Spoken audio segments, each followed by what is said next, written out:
Je crois que c'est à la fois un mouvement de respiration, parce que les discussions sont quand même denses, et en même temps d'inspiration, puisque finalement ça visibilise ce pourquoi tout le monde est là, les uns et les autres.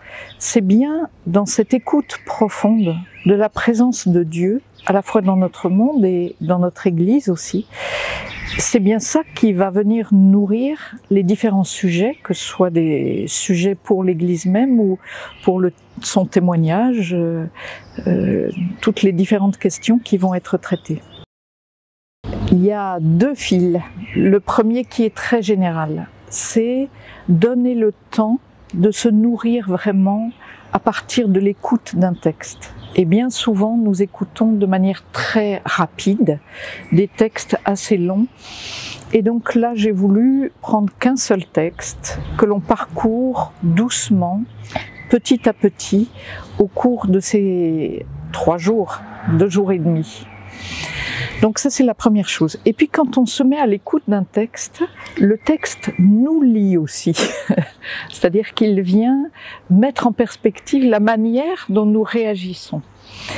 Et le fil, c'est un peu montrer à la fois dans ce premier texte que j'ai choisi de l'évangile de Luc, qui est Jésus, comment il se présente lui-même.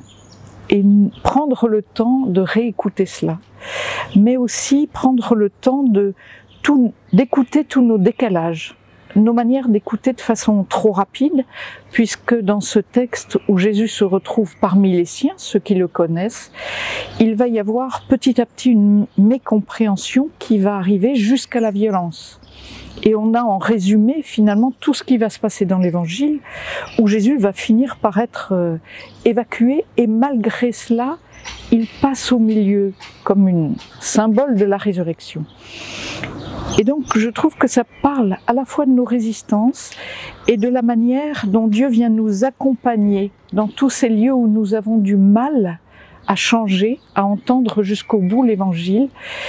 Et même dans les lieux où nous refusons, il y a ce passage de la résurrection qui nous est toujours promis. C'est un culte qui va accueillir beaucoup de personnes de la région. Et en même temps, ce qui va être important, c'est qu'il va y avoir l'envoi des 10 ministres qui ont été reconnus cette année, et aussi la reconnaissance pour le ministère de Céline Romer, qui est donc enseignante à l'IPT.